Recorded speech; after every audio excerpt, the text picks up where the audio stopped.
Olá, pessoal, boa noite. Sejam muito bem-vindos a mais um painel da nossa série Vamos Falar de Futuro. Eu sou a Dani Verdugo, sócia fundadora aqui da The Consulting. Temos aqui a Juliana Zuccarello, nossa sócia também, e pela segunda vez, mas hoje num painel exclusivo, o Dr. Bruno Scarpellini, que é nosso parceiro e tem nos ajudado nesse momento de falar das perspectivas futuras, né, de como fica o mundo pós-Covid-19. Então, Bruno, seja muito bem-vindo e muito obrigada por estar aqui, dedicando mais uma hora a esse nosso desafio de falar de futuro. Legal, obrigado, Dani, aí pelo convite. É sempre um prazer estar com vocês e poder compartilhar, né? Eu acho que é um momento que a gente tem que aproveitar para aprender, dividir, compartilhar experiências e aprendizagem. Legal, legal, muito bom. Bom, então acho que vale comentar que o painel do qual o Bruno participou foi ao ar no início dessa semana e nós recebemos muitas perguntas, assim, muitas pessoas do nosso relacionamento trazendo questionamentos mais técnicos, né? Muitas angústias relacionadas a esse tema, que é um tema de saúde, né? Então, a gente talvez passe aqui novamente por alguns assuntos que já foram falados no painel anterior, mas agora a gente vai poder se aprofundar. Então, a Ju e eu vamos bater um papo aqui e uma bola com você, Bruno. E o primeiro tema, né, daqueles que a gente conseguiu definir aqui, não daria para colocar todos, obviamente, mas escolhemos os principais, é a telemedicina, né? É um tema até então até polêmico, né, do ponto de vista cultural inclusive, talvez até principalmente. Então, pós-Covid, como fica a prática da telemedicina? Como a telemedicina tem ajudado hoje o público médico a dar delivery nos atendimentos, enfim? Então, eu tenho feito bastante telemedicina, tá? Tem plataforma, ela não pode ser feita de qualquer jeito, tem regras para serem feitas, tem regras da ANS, né? A própria, quando foi liberado no Diário Oficial da União, existem regras, né? Basicamente, ela não pode ser feita por Zoom, como a gente está fazendo aqui, nem por WhatsApp, nem por mensagem de sinais. Assim, brincadeiras à parte, é porque tem privacidade dos dados. Então, quando você me diz, olha, meu nome é fulana de tal, eu tenho tantos anos, eu tenho essa doença, está me fornecendo dados sensíveis, né? Então, eu sempre faço uso de termo de consentimento livre esclarecido, peço para as pessoas me mandarem, ainda que elas não tenham impressora para imprimir o termo, eu peço para elas transcreverem o termo à mão e me mandar uma foto, né? Enfim, e aí começa a consulta, né? A consulta, ela tem, como qualquer consulta, tem o seu guia, especificamente para a COVID. Ela tem algumas perguntas que são obrigatórias de serem feitas, né? E alguns sistemas de saúde, como por exemplo o sistema inglês, estabeleceu um guideline de consulta, né, do NHS, e aí a gente segue essa consulta. Acho que ela tem uma desvantagem, que você perde um pouco esse contato humano que você tem, a do paciente vir, entrar, você se apresentar, tem todo um ritual numa sala de consulta, né? Tem a questão do toque também, né? Às vezes o paciente, sei lá, é uma revisão de exames, mas eu sempre faço questão de botar o paciente na maca, examinar, mas para ter essa questão do toque. Que toque não tem nada a ver com assédio, não. É porque a gente sabe em medicina que determinadas atitudes, por exemplo, que o cara se sente cuidado, você às vezes, né, falar segurando a mão do paciente, né, em determinadas situações, ou você sentar no mesmo nível de olhar ou no mesmo lugar com o paciente se sente mais acolhido, né? Então, isso que eu acho que a gente perde, né? Acho que o sistema não estava preparado por mais que já tivesse um monte de plataforma, principalmente no que concerne a prescrição virtual. Assim, nas primeiras semanas eu tive muito problema com isso. O prontuário eletrônico que eu uso, ele ainda não tinha, apesar de ele já dizer que ele tinha assinatura com CPF virtual, né, assinatura digital com CPF virtual, não estava funcionando, então foi feito um balaio de gato, lá um puxadinho, e hoje eu já não tenho mais problemas, né? Todo mundo está aceitando, mas lá no começo foi complexo. Algumas consultas onde você precisa liberar receitas específicas, vou dar um exemplo, receituário de antirretroviral, né, que é uma receita especial para medicamento de HIV. Eles não estão aceitando escaneado. Então, assim, quando o paciente mora no Rio, ele vem até a minha casa e retira, né? Mas se o paciente mora em São Paulo, como é que ele vai fazer, né? Aí você tem que, né, dar um jeitinho. Aí você liga lá no lugar, explica, ou você liga no lugar e diz, olha, é meu paciente, mas na verdade quem vai fazer é um colega aí de São Paulo que vai fazer a prescrição. Porque às vezes eles não aceitam, porque eles dizem, não, teu médico não é esse, teu médico é um outro, por que você está nesse médico, né? Então isso pode gerar alguns conflitos. Então acho que isso também é um aprendizado para o sistema, né? A gente tem um sistema integrado de dados, né, que possibilite. Eu te confesso que como médico eu nunca consegui entender por que você precisa do meu consultório para pegar uma receita, né? Tem paciente que vai lá, marca a consulta, tal. Eu não deixo eles pagarem. Assim, eu vim aqui, tá tudo bem, tá.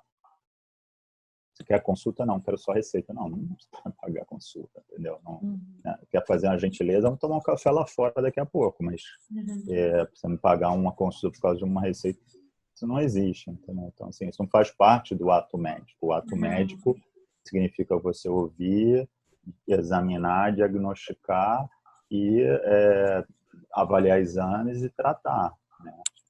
Então, assim, essa é uma parte que é mais complicada, né? Acho que tem um lado bom, que é o que eu estava comentando com vocês antes de a gente começar aqui. Como você perde a avaliação da pessoa, você acaba tendo que ligar para ela mais vezes, né? Ainda mais algo que é muito sutil, respiração. O que é falta de ar para você? O que é falta de ar para mim? Coisas mais mensuráveis, tipo frequência cardíaca, frequência respiratória. Só um minuto. Frequência cardíaca, frequência respiratória, etc. Você consegue mensurar, mas outras coisas você não consegue mensurar. Então, o que acaba acontecendo é que todo dia eu ligo, né? Isso também tem lado positivo, que era o que eu estava mencionando para vocês, que é o lado de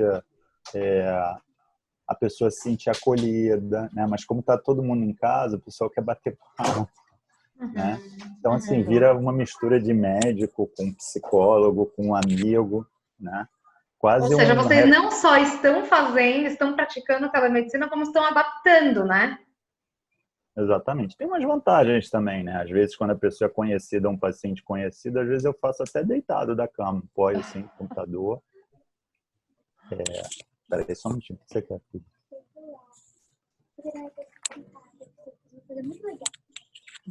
E aí, coisas do home office. Coisas do home office. E aí, acho que te traz uma proximidade, né? Essa é a parte da telemedicina, né? Acho que o que eu combino com os meus pacientes é assim, na dúvida me liga, ou na dúvida vai para o hospital e de lá você me liga. Se está com dúvida, se sentiu inseguro, vai e me liga, né? Eu sempre que eu posso, eu também vou à casa do paciente. O que acontece é que aonde eu atendo, ele é um prédio de consultórios médicos atrelado a uma rede hospitalar. É tudo no mesmo nível. Então, da emergência, meu consultório demora 2, 3 minutos andando. E aí tem muita gente com Covid, tem uma secretária que acabou falecendo por Covid. Então, eles pediram para a gente tentar restringir, né, e deixar só o que fosse emergencial lá. Então, assim, eu tenho feito atendimento domiciliar, mas tem sido uma experiência interessante, né? Por enquanto, eu só tive 2 casos que acabaram evoluindo para a gravidade. Eu pedi para ele ir para o hospital e deu tudo certo. O paciente está vivo, graças a Deus. Que bom. É. Bruno, no aspecto da telemedicina, como é que fica daqui para frente, assim, quando a pandemia já finalizar e a gente estiver dentro de uma rotina normalizada? Então, essa é uma boa pergunta, né?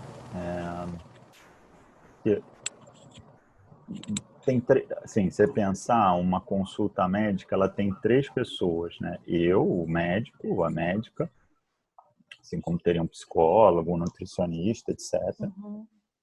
O paciente e tem a secretária. Ontem, por exemplo, a nossa secretária nos ligou, ela falou: eu estou muito deprimida, não tem nada para fazer, estou muito preocupada, porque a gente também, para estimular, a gente dava um variável para o paciente marcado, até para ela se sentir estimulada. E aí começou a chorar, começou a falar: eu estou com umas ideações suicidas. Aí eu tive que ligar para uma psicóloga, eu avisei minha esposa, que faz consultório comigo. A gente teve que ligar para uma psicóloga, a psicóloga fazer a intervenção, ligamos para um psiquiatra, para colega de turma, para já deixar de plantão. Falei: olha, conte com a gente, não importa se você está fazendo alguma coisa ou não para a gente vai, eu te passo um monte de coisa que eu tenho para fazer, você pode fazer, se você não se importar de fazer outras coisas que não relacionadas só ao consultório, cara, você me ajuda e está tudo certo, faz uma média dos últimos meses e está tudo legal, não tem problema. O mais importante é que eu acho que é uma das primeiras lições é a gente ser solidário. Eu, por exemplo, os colegas médicos, né, entre a gente não tem hábito de se cobrar. Então, o que eu tenho pedido é assim: poxa, faz o seguinte, você quer me pagar pela minha hora? Olha, tem uma ação que eu faço, que eu dou quentinhas para pessoas de rua. Então, vamos fazer o seguinte: você faz a doação do valor que você achar para lá, e eu peço para a pessoa tirar uma foto que a quentinha foi feita e que a ação foi feita. É uma maneira que eu tenho de indiretamente receber e fazer o bem ao próximo. Então, acho que também tem que ter essa parte de solidariedade. Acho que, por último, tem paciente que aceita bem ficar à distância, tem paciente que não aceita bem, né? Eu acho que, na verdade, o que vai acabar acontecendo, respondendo sua pergunta, Juliana, e te digo que eu nunca tinha parado para pensar nesse assunto, porque, na verdade, a gente está aqui sendo atropelado, né? E eu particularmente, não estou com tempo de refletir, né? Ter um ócio produtivo. Acho que vai ampliar o horário de consultório. Eu, por exemplo, eu divido o consultório com a minha esposa. Tem 2 dias na semana que ela usa, 2 dias que eu uso, e ela é dermato, tem 2 dias que tem lá um dia que tem esteticista para fazer os procedimentos que as pessoas precisam. Esses 2 dias eu posso muito facilmente atender de casa, e se eu julgar que a pessoa precisa de um atendimento presencial, ou eu vou na casa da pessoa e eu digo: a partir das 6 horas da tarde, você aparece lá que eu vou abrir a porta e vou te atender. Eu sempre tive um sonho que numa cidade grande eu não consigo fazer, que é morar atrás e atender na frente da casa, sabe? Assim, ter tudo. Mas numa cidade grande é inviável você fazer isso, né? Hoje em dia, morar numa casa de rua é muito complexo. Então, acho que a gente vai... É difícil eu te responder, Juliana. Acho que a gente vai ter que ver. Me impressionou assim a frequência com que as pessoas estão fazendo. Tá? Eu também fico feliz porque eu resolvi o problema de um monte de gente, quer seja de outras doenças, quer seja de doenças relacionadas à epidemia, né, Covid. E, assim, eu acho que tem coisas que não é impossível você... Vou te dar um exemplo. Um dos meus pacientes tirou foto perguntando se ele estava amarelo, me tirou foto do olho, tirou foto da boca. Eu falei: pô, cara, assim, por melhor que seja a câmera do teu celular, não dá para... É diferente quando eu É a abaixo teu mesma olho. coisa. A percepção é diferente. Tem uma outra coisa também. A esposa de um médico, ele me ligou uma vez, ela estava internada, estava com um quadro de diarreia e vômito. E aí eu fui, examinei e tal. Quando eu estava saindo do quarto, ela falou assim para a moça que estava com ela: meu pescoço está doendo, eu estou com torcicolo. Aí eu já estava com a porta aberta, eu fechei a porta e falei: fulano, o que você falou? Ela: meu pescoço está doendo. Aí eu falei, tá bom, me dá só um minutinho. Ela, mas não tinha acabado. Eu falei, não, só um minuto. Aí fui fazer exame de meninge, né? Eu falei, cara, teu pescoço tá meio doido, deixa eu ligar pro teu marido. Enfim, era uma meningite viral. Mas você vê como, às vezes, a presença, eu mesmo estando de Faz costas, eu diferença. já tava abrindo a porta, mas eu ouvia que é aquilo que a gente começou a conversar, né? Às vezes a gente perde esse contato, né? De você olhar, ver as coisas, né? Ouvir o periférico, ver o periférico. Então, acho que tem esses dois lados, mas tem sido uma experiência interessante, assim, E a bem gente fica no meio do interessante. caminho, talvez, né, Bruno, pelo que você está falando. Assim, então, antes, muito tabu. Agora, muita demanda pela telemedicina. E depois de Covid, a gente vai ter exatamente o que você falou, né? O paciente e o contexto que permitem a telemedicina, e aqueles cenários em que é necessária a presença física, né? Então, de novo, a gente está aqui olhando o lado Ortopedia, cheio do copo, e aí eu acho que é uma oportunidade, né? por exemplo, ortopedia ou neurologia. Cara, são especialidades que, se o cara não fizer o exame, ele não, entendeu? Então aí precisa ser Sim. presencial. Então acho que oftalmologia, só você pensar, você vai botar o olhinho assim na câmera? Não. Não, não, não. Então Pois é. assim, lógico, podem aparecer outras aparelhagens que permitam determinados tipos de exames para determinada especialidade. Minha esposa, por exemplo, ela tem lá um aparelhinho que vê lesões aumentadas. Aquilo custa caro, o paciente não é diferente de eu te dizer assim, olha, compra um oxímetro na farmácia que custa, sei lá, R$ 100 Uhum. versus um aparelho que custa 2, 3 mil reais. Sim, Assim, sim, não, é nonsense, sabe? Então, assim, sim. acho que tem esses dois lados, assim, da moeda.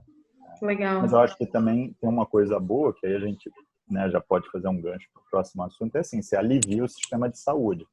Imagina se essas 30 pessoas que eu tivesse atendido, se eu tivesse mandado elas irem, né? Aconteceu de uma pessoa dizer para mim, olha, eu melhorei, mas eu tô com uma sensação de pus na garganta. Eu pedi para ela procurar o sistema de saúde, ela mora bem distante da minha casa, e aí eu chegando lá, eu falei, pede pro colega médico me ligar, expliquei o que eu queria, o colega falou, ó, não vi nada do que você estava pensando, os exames são todos normais, você topa dispensar ela assim, né? Que é para escrever antibiótico? Eu falei, não, sintomático.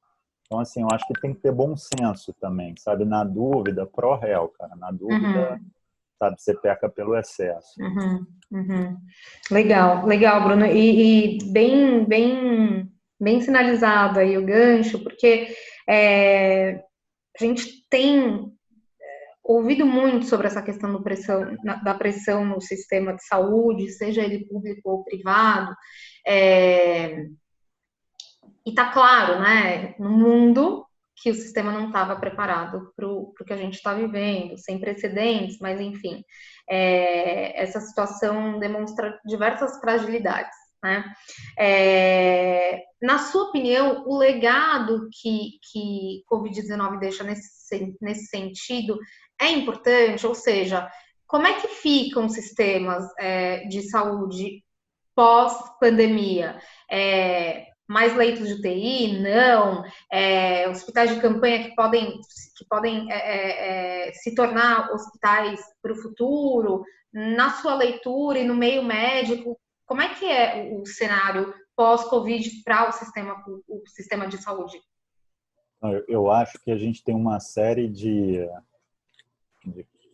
mudanças, né? Primeiro, eu queria só explicar uma coisa que talvez para vocês e para mim esteja claro, mas para quem vai ver a gente não tá. Por que a gente fala de achatar a curva?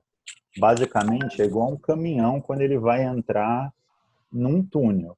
Se o baú dele atrás, se a altura dele é maior do que o furo do túnel, quer seja para cima, quer seja para o lado, ele não passa naquele túnel. Vai ter um pedaço do caminhão que vai espatifar para o lado de fora.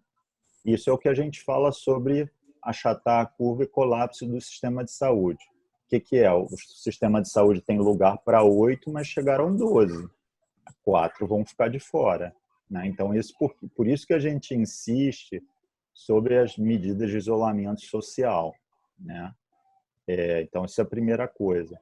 Acho que a gente percebeu que ter atenção primária em saúde é super importante, porque se eu tenho um bom sistema de atenção primária em saúde, onde eu cuido dos meus diabéticos, eu cuido dos meus hipertensos, eu cuido dos pacientes HIV, esses pacientes vão demandar menos do sistema e podem até mesmo ter o seu acompanhamento feito por telemedicina, como a gente falou, né? E aí, com isso, você deixa o sistema mais aberto para os casos mais graves, né? Pode ser também que a gente tenha que fazer um investimento em leitos de terapia intensiva, hospitais mais densos de ventilador, que provavelmente essa não vai ser, primeiro, a primeira onda de coronavírus, esse especificamente, que a gente vai viver. Nem vai ser a primeira pandemia que a gente vai viver. Tem 2 palestras, uma no TED do Bill Gates, há 5 anos atrás, que ele fala que a gente não estava preparado para a próxima pandemia, e tem um outro que ele é um epidemiologista e ele foi consultor do filme Contágio, né? Que ele fala essas coisas aqui que a gente está mencionando, que a gente precisa de um sistema de detecção precoce e intervenção precoce. Então, isso aqui também está correlacionado com o sistema de saúde. A gente precisa ter um sistema de vigilância epidemiológica, com boa análise de dados, com integração com outros dados que não sejam de saúde, tipo passagem aérea, viagem, telefonia celular, mobilidade, uso de inteligência artificial, internet das coisas. Tudo isso agregado para você poder ter o melhor dado em tempo real, até mesmo para você fazer o que a gente chama de medicina 4P, né? Que um dos P's é preventiva e preditiva. Então, vou dar um exemplo fora do contexto de epidemia. Se eu tenho lá um indivíduo que ele está com sobrepeso, a contagem de passos dele é menor do que 1.000 por dia, e no iFood ele só pede pizza e, como vocês dizem em São Paulo, tranqueira, né? Pizza, hambúrguer, etc. Há uma grande probabilidade desse indivíduo vir a ter doenças crônicas, diabetes, câncer. Será que eu não poderia fazer uma intervenção precoce nele? Esse é um tipo de exemplo de detecção precoce e intervenção precoce fora do contexto de doenças infecciosas. A gente, quando você olha uma linha de prevenção, você tem a prevenção terciária, que é tratar complicações, você tem a prevenção secundária, que é diagnosticar e tratar, e você tem a prevenção primária, que é evitar que a doença apareça. Então, quando a gente faz atividade física, é para evitar que algumas doenças apareçam. Quanto mais a gente vai para a prevenção primária, menos custoso o sistema fica e menor o custo da intervenção do que se eu tiver que, por exemplo, botar um stent em você por causa de uma artéria entupida no seu coração, entendeu? Então, a gente precisa ter esse contexto de diagnóstico, não só de diagnóstico precoce de doenças infecciosas, mas também o contexto de diagnóstico de outras doenças, e com isso associado a pirâmide etária, risco de desenvolvimento de determinadas doenças, né, ciências atuariais, ou seja, sistema de previdência, sistema econômico atrelado ali ao redor do sistema de saúde e da saúde como um todo, para que a gente possa entender que talvez, se a nossa população viver mais, vai ter maior risco de ela ter doenças crônicas que vão custar mais. Você viu que até agora eu não falei de doenças infecciosas, porque eu não quero só me conter nas doenças infecciosas. Sim. Mas isso depende de um sistema todo de dados, inteligência artificial, epidemiologia, quer seja epidemiologia de doenças infecciosas, quer seja epidemiologia de doenças crônicas. E o país se preparar. Só assim a gente consegue entregar um negócio chamado medicina baseada em valor, que é você ter os melhores desfechos em saúde com menor custo. Então, por exemplo, eu prevenir que você desenvolva uma doença cardiovascular, um ataque de coração, um infarto, com exercício físico e alimentação. Isso é muito mais barato do que eu botar você em vários tratamentos, ter que fazer uma cirurgia bariátrica, por exemplo, e ter que te colocar um stent no coração, tá? Então, esse é o contexto de medicina baseada em valores de gestão de recursos, né? Que, bem ou mal, ela está ligada com vigilância epidemiológica. Toda vez que a gente fala de vigilância epidemiológica, a gente sempre fala pensando na área de infectologia, de doenças infecciosas. Mas a gente pode pensar em outras epidemias e pandemias também, né? Os hospitais de campanha, eles são hospitais temporários, né? E que foram criados na Segunda Guerra, que era o processo de transição entre o fronte da guerra para um hospital mais aparelhado, né? E ele não tem como objetivo tratar os doentes graves, ele tem como objetivo tratar os doentes leves a moderados e ser uma unidade de transição para o doente grave para um hospital de maior suporte, né? Então, acho que isso fica como uma mensagem, né? Acho que a gente fez um bom dever de casa durante um bom tempo. Acho que a gente afrouxou recentemente nosso dever de casa. Como tudo na vida, a gente oscila, né? Mas eu acho que aqui a gente oscilou e oscilou de vez, né? E aqui, em relação ao Covid, a maior dificuldade que a gente tem é que tudo que eu faço hoje, eu só vejo daqui a 2 a 4 semanas.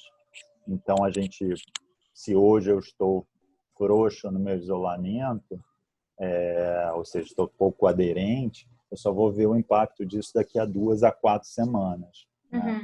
Acho que a gente teve uma perda gigante de procedimentos eletivos, né? Principalmente na saúde complementar, porque os hospitais eles se concentraram basicamente em receber Covid e preparar a estação. Tem alguns hospitais e alguns estados que estão com maior demanda e tem outros que estão menos, né? E legal você ter já puxado esse tema também, Bruno, porque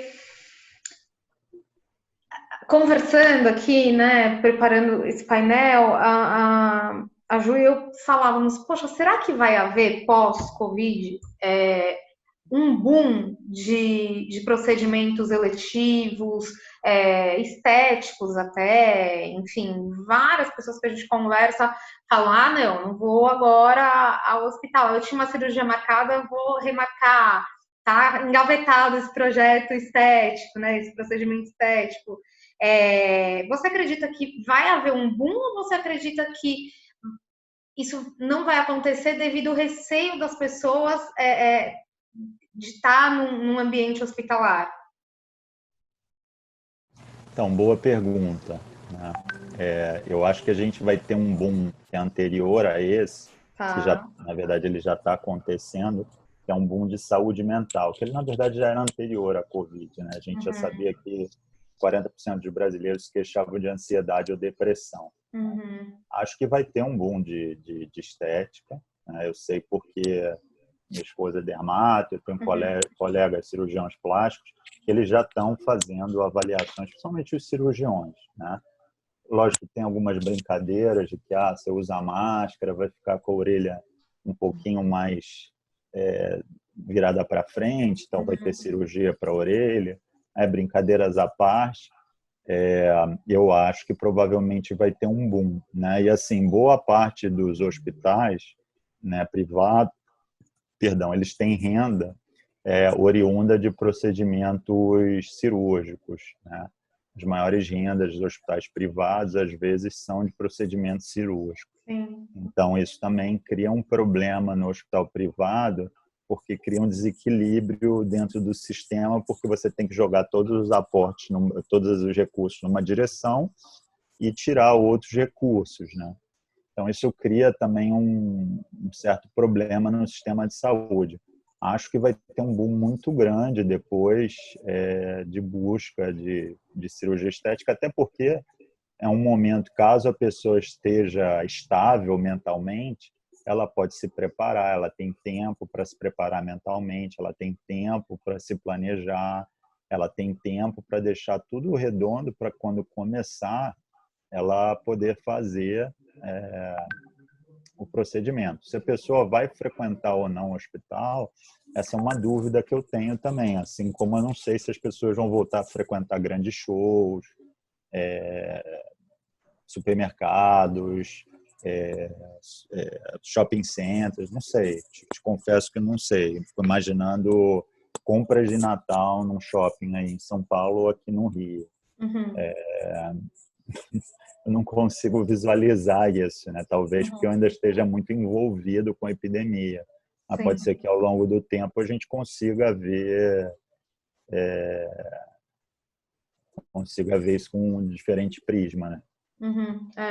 Fica difícil, né? Porque sem a perspectiva da finalização desse processo, né? Olha, tem uma vacina, acabou, encontramos a cura 100%.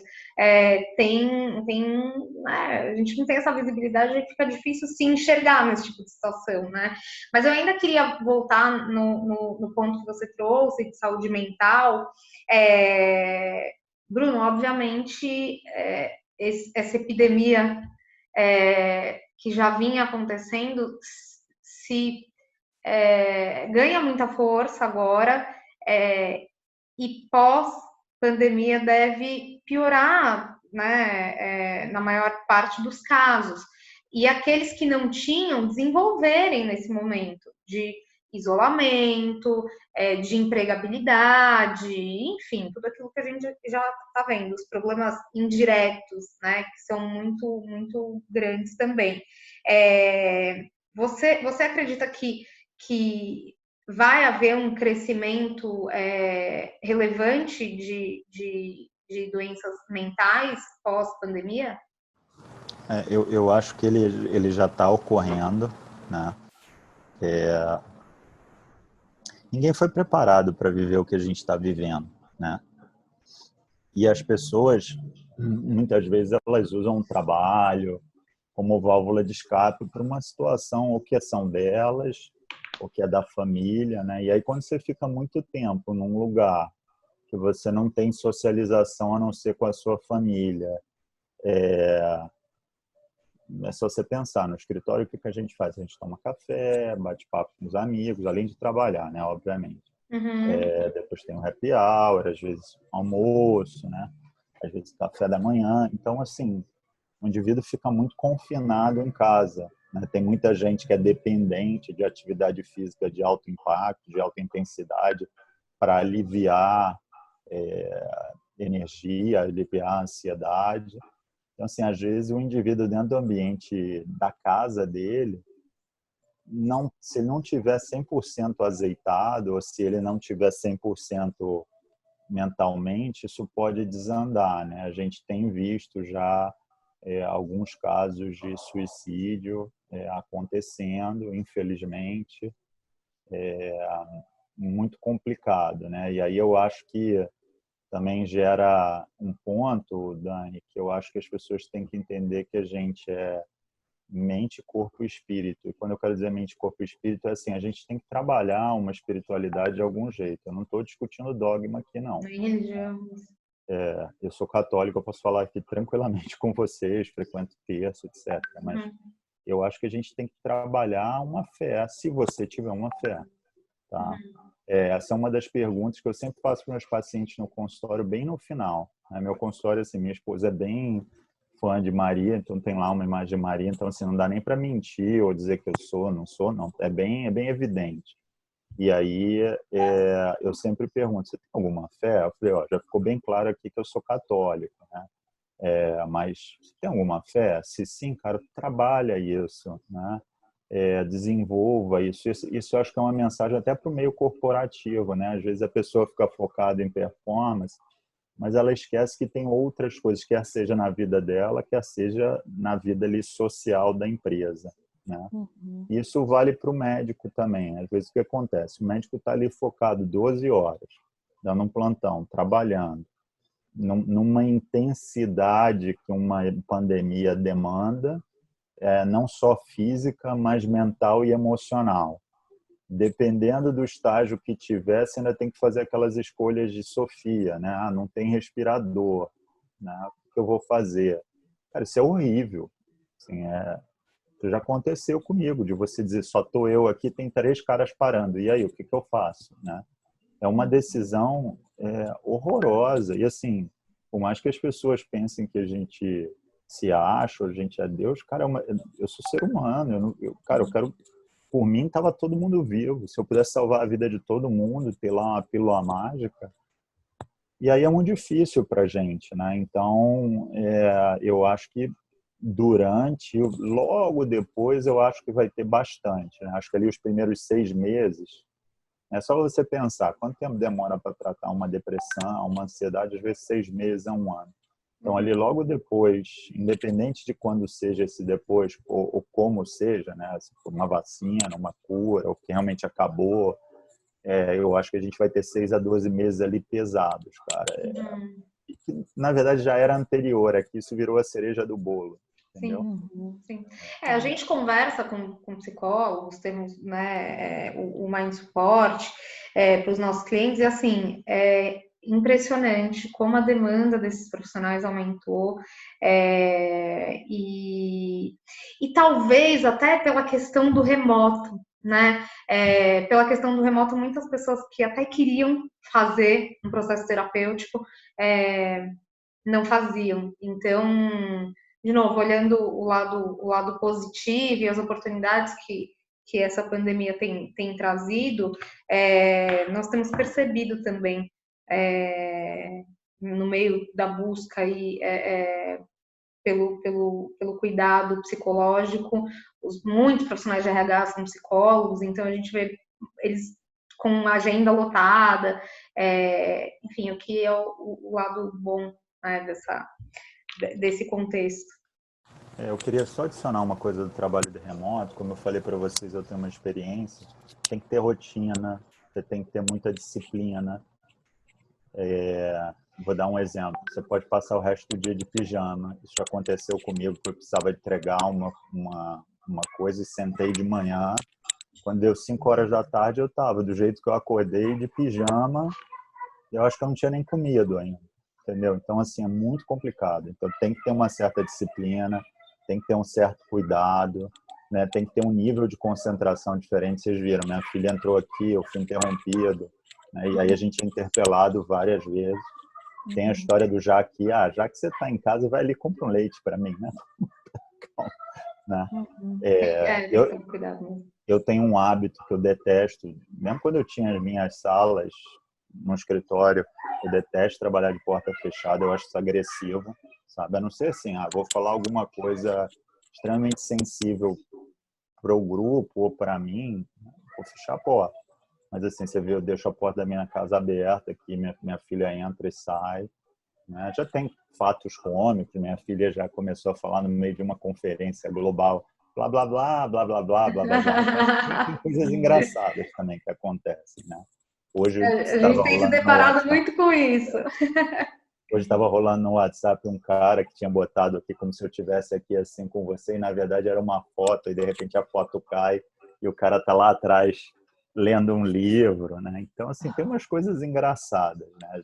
Tem uma história famosa na indústria farmacêutica de uma mulher que estava numa videoconferência, assim como a gente está, ela levantou, sabe aqueles quartos europeus que tem uma banheira no meio? Ela tirou a roupa, foi tomar banho, esqueceu a câmera ligada. Então, meu Deus! Enfim, acontece, né? Mas assim, eu acho que o mais importante é a pessoa determinar o horário. Sei lá, na hora do almoço, eu, por exemplo, gosto de malhar na hora do almoço, porque a academia é mais vazia, eu como normalmente muito rápido, é um hábito médico que a gente tem. Mas tem as coisas ruins, tipo, você não tem com quem se socializar, você acaba trabalhando mais tempo, né? Na hora do café, eu vou tomar café comigo. O máximo que pode acontecer é eu ligar para minha esposa, ligar para minha irmã, né? Então, assim, é muito complicado. E eu acho que as pessoas precisam ter um treino, né? Porque senão você liga a televisão, tá na sala, mas você tá ali e não tá ali, né? Então, assim, precisa ter duração, local, meta, assim, coisa bem, bem padronizada. E equilíbrio, né? Acho que o equilíbrio, além da disciplina, o equilíbrio é fundamental, né, Bruno? Queria puxar mais um tema aqui que tem muito a ver aí com os aspectos socioculturais também. Você acredita, Bruno, que os hábitos sociais e de asepsia que a população vem adotando nesse momento, ela vai se perpetuar e vai mudar alguma coisa, né? Por exemplo, em relação a cumprimento, a forma de cumprimentar, de dar mão, beijo no rosto, visitante em casa com sapato. Você acha que tem aí algo muda nisso? Eu quero só falar uma coisa. Eu fiz assim, não foi para você, não. Foi para minha filha que queria vir para Tá cá, bom. tá? Para te avisar já. Tá, perdão, eu vi que você ficou meio assim. Não, mas eu imaginei. E ela ainda botou a carinha assim. Eu Se vocês vi, eu olharem aí vi. A Eles participação adoram especial. participar. Eu tenho os meus aqui também que eu vou segurando nos bastidores. E aí, então, eu acho que sim. Eu, como infectologista, como eu lido com muita... Infectologista é o famoso espalha-festa, né? Você pergunta, o que você faz? Eu trato tuberculose, HIV, ninguém quer ficar do teu lado na festa, todo mundo vai embora, né? Então, eu já tinha por hábito, minha esposa também, quando a gente chegava em casa, eu já tirava... Isso que a gente faz hoje em dia, né, da zona suja, eu já tirava. Aqui em casa a gente sempre deixava sapato na porta, né, logo que você entra na porta de casa. Hoje eu até tenho feito mais. Hoje eu conversei com uma pessoa que me indicou uma loja que faz umas sapateiras sofisticadas para o corredor, então provavelmente vou comprar. Que legal. Acho que a gente vai adotar sim, acho que vai mudar comprimento. Nos Estados Unidos, por exemplo, você vai num hospital, a pessoa faz assim para você, oi, tudo bem? Ela não passa a mão como a gente passa, né? Tem até uma matéria que saiu na Veja que eu ajudei eles a escrever um pedaço delas, que aí fala sobre a origem do cumprimento, a importância do cumprimento do ponto de vista, né, de firmar compromissos, né, aperto de mãos, que isso vai mudar, provavelmente a gente vai fazer do cotovelo, do pé, outro tipo de saudação, né? Eu fico imaginando colégio de criança vai mudar, cara. Esse final de semana eu vou sentar e vou escrever uma rotina para quando o colégio da minha filha reabrir, né? Eu acho que máscara a gente não vai deixar de usar, tá? Talvez assim no verão do Rio, não sei, acho meio complicado. Vocês já vieram no verão aqui do Rio quando está quente, é muito complicado. Então assim, eu não me vejo, sei lá, às 8 horas da manhã de máscara correndo a 30 graus. Não dá, cara. Entendeu? Assim, é inviável. Você me perguntar, as poucas vezes que eu saí aqui no meu prédio tem uma área externa dentro da garagem que é o ar livre. Então, eu tenho corrido ali alguns dias. Eu tenho corrido de máscara, é bem diferente. Bem diferente mesmo. E difícil. Muito diferente. Então, assim, isso eu imagino. Outros cumprimentos, tipo, você vai na Argentina, você vai na Itália, você vai na Espanha, as pessoas se dão 2 beijinhos, né? Mesmo os homens. Né? Acho que vocês, paulistas, pelo menos vocês dão um só e estão numa boa, né? A gente dá 2, tem outros lugares que dão 3. Então, assim, acho que tudo isso vai mudar, né? Acho que a gente vai ter mais hábito de lavar a mão, né? E ser mais limpo, que é bom, eu acho que é um lado bom, transmite menos. Acho que a gente tinha... Vou usar uma expressão aqui que eu não acho que nem existe, mas acho que a gente tinha meio que emporcalhado, assim, sabe? Eu acho que essa história de celular, você pensar, a gente tem muito periférico, né? Assim, relógio, vocês meninas usam brinco, os homens também têm usado, piercing, colar, vocês ainda têm arco. Então, assim, é muito periférico. Tem alguns hospitais que quando a pessoa vai visitar, pede para tirar tudo, né? Tudo. Mesmo agente médico não pode entrar de nada porque existe um risco de multa. Então, acho que isso também vai mudar, né? Imagina, você sair com todos os seus periféricos, aí você enfiar, mergulhar tudo num álcool gel, tirar... Sim, não, né? Eu acho que determinadas coisas vão perder o valor, né? Acho que questões de mobilidade urbana, por exemplo, sei lá, metrô, BRT, como é aqui no Rio, os ônibus aí de corredor aí em São Paulo, trem, né, da CPTM.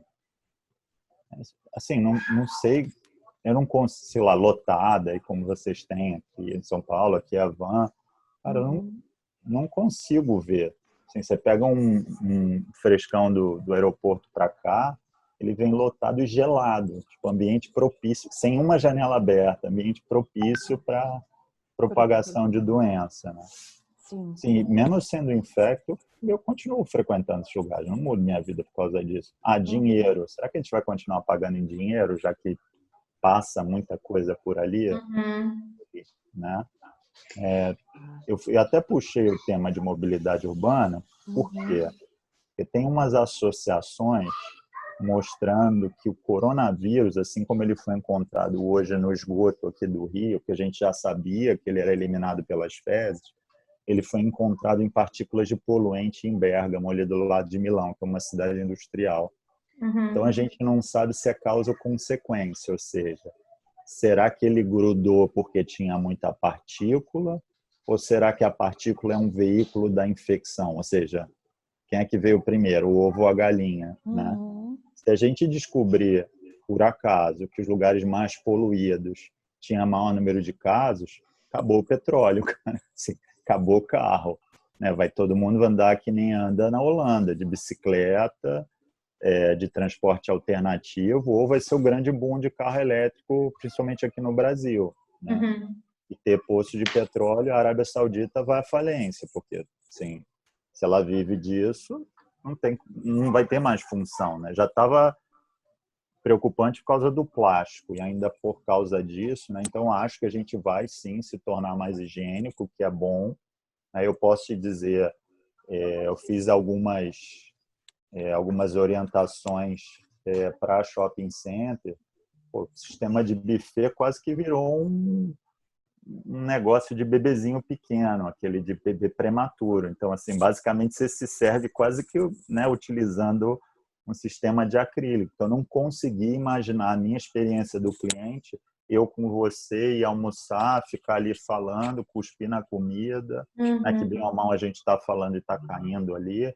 Mas a comida está quente. Mas, cara, você sujou a comida, efetivamente você sujou. Você já se imaginou você sentar num restaurante de buffet, botar um negócio, ter prato descartável? Então, assim, nossos hábitos vão mudar muito. Até mesmo um restaurante, sei lá, ali, shoppings que ficam lotados, as praças de alimentação, acho que isso não vai acontecer.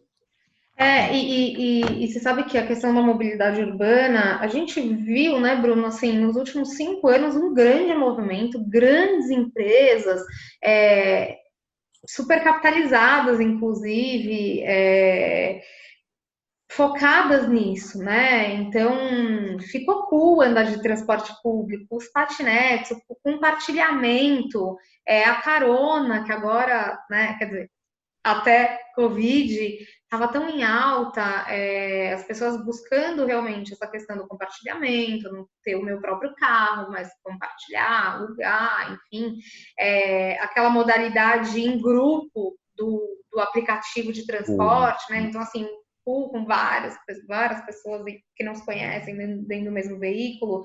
E a própria bicicleta, como você falou, hoje é compartilhada. Você chega lá e você pega uma bicicleta na rua que outra pessoa utilizou. Esse é um mercado que vinha crescendo. É um mercado que sofre, com certeza, né? Pós-Covid. E é surreal você, para cada bicicleta compartilhada, você ter ali um material de limpeza, que nem é na academia. Tá? Na academia é assim. Quando você vai treinar, você tem ali um lugarzinho para você limpar as coisas. É surreal, né? Um desses trabalhos remotos que eu fazia, meu grupo ficava em Amsterdã. Então eu acabava indo muito para lá. Eu fiquei encantado, cara. Eu só andava de metrô, trem e bicicleta. Eu alugava uma bicicleta lá por 5 dias, né? E eu me lembro de falar com a minha esposa, ela, nossa, mas tá tarde aí, você tá onde? Eu falei, não, tô voltando, vou pegar um metrô. Ela, mas tá voltando de quê? Eu falei, não, tô voltando de bicicleta. Ela, mas a bicicleta vai com você no metrô? Eu falei, vai. Então, assim, na nossa cabeça, né, de quem não vive aquilo com frequência, é inconcebível. né? Eu cansei de estar na rua, estar na mesma rua, um VLT, eu e um carro. Porque aquilo era normal, cada um tinha a sua função ali, né? Sim. Então, eu acho que isso vai mudar, o que é legal por um outro aspecto. Você ganha em qualidade de vida, as pessoas passam a fazer mais exercício. Por exemplo, esse meu grupo lá com que eu trabalhava, a média de quilômetros deles por dia, em termos de ida e volta para casa, era em torno de 15 quilômetros. Então, assim, pô, imagina, todo dia você andar 15 quilômetros de bicicleta, né? Então, isso eu acho que tem uma mudança muito grande, Sim, né? Acho que sim. isso vai... Se a gente conseguir, enfim, mostrar essas associações, Uhum. cara, eu de verdade eu não vou ter mais carro. Eu já estava pensando em não ter carro, né? Já estava Uhum. muito fácil por causa dos transportes que você mencionou. Uhum. Qualquer outra coisa que dê um empurrão final, eu passo a não ter carro. Uma época que eu morei fora, tinham 2 carros compartilhados na frente da minha casa. Era super fácil, nevava, eu queria fazer compras maiores, não queria pegar ônibus, pagava lá $4 por hora, ia fazer as compras, fazia as compras e devolvia o carro ali, né? Gastava às vezes $10, Sim, $12. Então, sim. assim, era bom, bonito e barato. Então, acho que isso que a gente vai começar a pensar. E, lógico, aqui é um modelo um pouco diferente, porque o shared agora tem que ser, né, compartilhado e limpo, né? Antes era só Pois é, compartilhado. Então, é um é pouco mais isso. complicado. É isso. Legal. E voltando um pouco agora, né, para a questão dos profissionais da saúde, é, você acredita que depois dessa pandemia, o profissional da saúde ele vai ser mais valorizado, que do ponto de vista até de remuneração, esse mercado vai se aquecer para o profissional da saúde? Eu acho que sim. Eu acho que as pessoas vão começar a entender a importância do médico e dos profissionais de saúde de uma maneira geral, né? Da importância da saúde, né? De você remunerar bem o profissional. Lógico que tem o outro lado da moeda também. O profissional precisa se valorizar. Vou dar um exemplo aqui. Quando você compra uma Mercedes, você sabe o que esperar de uma Mercedes, versus quando você compra, sei lá, um Up, tá? Uhum. Um carro popular. Você sabe o que cada um pode te entregar de experiência, né? Aqui é a mesma coisa, gente. Não estou defendendo marcas aqui não, para ficar Sim, bem sim. claro, tá? Uhum. É a mesma coisa quando você vai comprar uma cerveja artesanal versus quando você vai comprar uma cerveja da prateleira do supermercado, né? Então, são situações totalmente distintas, né? São experiências distintas. Então, eu acho que Sim. o médico tem que fazer o papel dele, né? Na minha turma de medicina, o pessoal reclama muito, eu digo, gente, para de reclamar, cara, vai trabalhar, né? Sim. Faça o paciente te valorizar, faça o paciente, né, ver valor na consulta que ele está pagando, né? Se você precisar dar desconto porque ele está apertado, ok. Se você precisar fazer uma caridade, ok, mas trate todo mundo igual e se valorize, porque é isso que vai construir no longo prazo. Uhum. Principalmente Sim. no consultório, o consultório ele é igual uma previdência privada. Você tem que começar e ter assim uma quantidade que você atende com frequência durante um tempo longo, até você acumular a carteira, né? Uhum. Uhum. Então, aqui é a mesma coisa. E aí os profissionais precisam se valorizar. Então, o cara vai ter que deixar de fazer a consulta de 15 minutos. Mas para isso, o plano de saúde também vai ter que deixar de pagar R$ 80 para o cara É. e pagar uma consulta melhor para que o cara também se sinta valorizado, né? E consiga até... Aí vira um ciclo virtuoso. Por quê? Porque aí o indivíduo se sente mais valorizado, o paciente passa a ter mais tempo com o médico, vai menos à consulta, faz menos exames, tem melhor desfecho. Então, você passa a ter um ciclo virtuoso, né? Uhum. E aí eu acho que as pessoas passam a valorizar os profissionais de saúde, né? O pessoal da minha turma, cirurgiões, né, que eu mencionei, estavam, pô, perdi um monte de cirurgia. Eu falei, cara, não entendo vocês. Quando vocês estão trabalhando, vocês acham ruim. Quando vocês não estão trabalhando, vocês acham ruim. Cara, vocês têm que ir para um psiquiatra. porque tem alguma coisa errada. Falei, cara, tá cheio de plantão aí de telemedicina. Ainda falei o valor do plantão. Falei, gente, você vai fazer de casa, cara. Seu trabalho vai ser botar uma camisa bonitinha e sentar Sim, na frente do computador, cara. Então, sim. assim, sabe, eu acho que o profissional tem que aprender a se valorizar também, né? E aí eu acho que tem o outro lado da moeda, que e aí, de novo, é uma relação onde como cada um se enxerga, né? Não só a si, mas ao outro. Então, o profissional também precisa enxergar que o paciente tem valor e como que ele pode gerar esse valor a esse paciente, aí, por consequência, ele se valorizar, né? O tempo que eu trabalhei no Grupo Fleury, eu aprendi muito isso, né? Como é importante você ter missões, ter valores, como é importante esse atendimento focado no paciente, com objetivo no paciente, com carinho e cuidado do paciente, e como isso valoriza a sua marca, né? Aí em São Paulo isso fica muito claro. Você chega para o pessoal e fala, o que você acha do Grupo Fleury, ou você acha do Einstein, ou do Sírio-Libanês, só para não parecer que eu estou defendendo a marca aqui, não, mas é uma experiência aquilo. Sim, É a mesma coisa que eu te disse assim, pô, você prefere ir daqui para os Emirados Árabes de Emirates ou você prefere ir de, sei lá, de TAP? Nada contra a TAP também. São experiências diferentes, né? Sim. Cada uma com um propósito. Então, assim, eu acho que você tem que ter um propósito da experiência que você quer ter como médico e da experiência que você quer dar para o seu paciente, né? E cada uma tem seus prós e seus contras, sim. né? Então, eu acho que a pessoa tem que ter bem isso claro na mente, e água mole e pedra dura, cara, é consistência. Bruno, obrigada pela visão que você deu agora. Eu vou te fazer uma pergunta. É a nossa última, né, Dan? Eu acho aqui na. Eu falo, gente, precisamos de mais tempo. Mas eu queria te fazer, acho que a pergunta que vocês mais escuta aí, né? Acho que uma das mais esperadas, se existe dentro do cenário médico global uma previsão de vacina. Como é que na tua visão está isso, o andamento disso? Quanto que nós estamos próximos dessa grande conquista para a humanidade, né? Eu vou te explicar com uma vacina que eu trabalhei. Eu trabalhei muito tempo com a vacina de meningite B, a Bexsero, tá? Especificamente da antiga Novartis. A Bexsero, ela foi feita de uma sexta para um domingo. Na verdade, 2 finais de semana ela estava conceitualmente pronta e pronta para o primeiro teste num animal, tá? Ou seja, em uma semana, um pouquinho mais de uma semana, 10 dias, você conseguiu sair das ideias para algo palpável, né? O problema é que tem todo um processo de pesquisa de fase pré-clínica, fase 1, fase 2, fase 3, aprovação e avaliação no pós-aprovação. E é isso que toma tempo. Então, quando você olha, por exemplo, os modelos da UFRJ, da USP, do JP Morgan, do Imperial College de Londres, do Oxford, da Gates Foundation, eles usam sempre 18 meses. Por que 18 meses?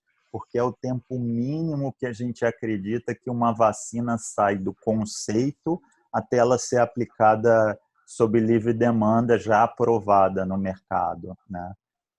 Mas a da influenza, da gripe, foi um pouco mais fácil.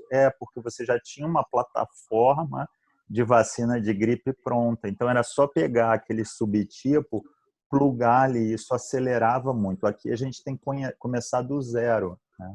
E aí eu acho que é uma coisa legal, porque assim, durante muito tempo os vírus respiratórios ficaram um pouco esquecidos em termos de vacinação, porque existiam outras prioridades. Agora eu acho que passa a se ver novamente a importância dos vírus respiratórios, que não só a influenza, né? Sim, eu sou fã de vacinas. 3 coisas mudaram o destino da humanidade: água potável, vacinas e antibiótico, tá? Então, eu sou fã de vacinas. Acho que o antiviral já ia trazer... O que é o antiviral? É um medicamento específico para o vírus. Não é algo que a gente usa indiretamente. Então, não é uma hidroxicloroquina, não é uma azitromicina, não é nenhum remédio que a gente percebe que tem efeito secundário no coronavírus. Não, ele é um medicamento feito para matar o coronavírus, assim como tem remédio para herpes, assim como tem remédio para o vírus da gripe, né? Isso eu acho que já traria para a gente um certo conforto para a gente sair desse isolamento social ou flexibilizar, fazer um isolamento vertical, já traria muito conforto, né? Poucas pessoas sabem, Juliana e Dani, mas uma vacina, a vacina que vocês, de pneumonia que vocês dão no filho de vocês, ela demora de começo, quando ela entra para a produção até ela sair, 22 meses, tá? Então, não é só o tempo de aprovação, às vezes tem a ver com o tempo de produção na cadeia de produção. Então, isso que às vezes faz com que uma vacina demore muito tempo a ser produzida. Você pode reparar que, às vezes, quando uma vacina ela é muito utilizada no mercado, ela às vezes fica 1 ano sem ter reposição. Por quê? Por causa desse intervalo de produção. Então, é basicamente isso. Às vezes as pessoas não conseguem entender porque nunca trabalharam especificamente com vacinas, né? Eu também, antes de trabalhar com vacinas, não sabia disso. Então, assim, acho que cada dia a gente está mais perto, né? Como eu digo para minha filha, falta um dia a menos que ontem. É horrível falar isso, mas passou um dia em relação a ontem, né? Então... Mas, Bruno, você acredita, só para complementar a pergunta da Ju, você acredita em se tratando desse contexto, né? A gente está falando de uma pandemia que parou a economia global e enfim, né? Nesse contexto, a OMS e os players aí envolvidos não acelerariam esse processo mínimo de 18 meses? Sim, não, eu acho que 18 meses é o tempo mínimo. Entendi. 12 assim, cara, você está fazendo um esforço máximo, você está fazendo um esforço de 150% por etapa. Porque senão, é que assim, algumas regulamentações de pesquisa, por isso que eu acho que a gente tem que ter uma outra sessão. Um painel para falar disso, né, da vacina. Tudo que é regulamentação de pesquisa e tudo que conduz o ato médico, tanto do ponto de vista de bioética quanto do Código de Ética Médica, eles são consequências da Segunda Guerra Mundial. Eles são consequências da Declaração de Helsinki e da Declaração de Nuremberg. Porque com o que os nazistas fizeram, né, várias experiências na Segunda Grande Guerra, e a gente viu a tragédia que foi, né? E eles alegavam que aquilo era pesquisa científica. Então, tudo que a gente faz hoje, todo esse cuidado que a gente tem com pesquisa científica, tem a ver com isso, para que a gente não veja o mesmo crime sendo cometendo. E um dos primeiros princípios da bioética, crime sendo cometido, perdão, falei cometendo, mas é crime sendo cometido. Um dos primeiros princípios da bioética é o não causar dano, não fazer mal a você.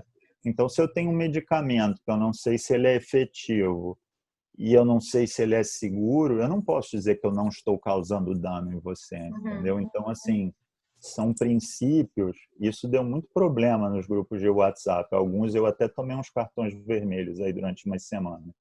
Eu falava isso, falava, gente, então vocês estão dizendo que é normal os nazistas fazerem o que eles fizeram na Segunda Guerra. É a mesma coisa. Porque, assim, se você acha normal você usar em massa determinado medicamento, mesmo ele não tendo evidência científica, você também tem que achar normal o que os nazistas fizeram. Não tem aqui 2 pesos, 2 medidas. Então, se você não acha normal de um lado, você também não pode achar normal do outro, né? Então, assim, por isso, aí voltando à história das vacinas, por isso que tem esse tempo de 18 meses, para a gente garantir que quando eu for aplicar uma vacina em você, eu tenha certeza do que eu estou fazendo. E aí a gente garanta que, ok, você não só não vai ficar doente da doença, como não vai ficar doente da vacina. Entendi.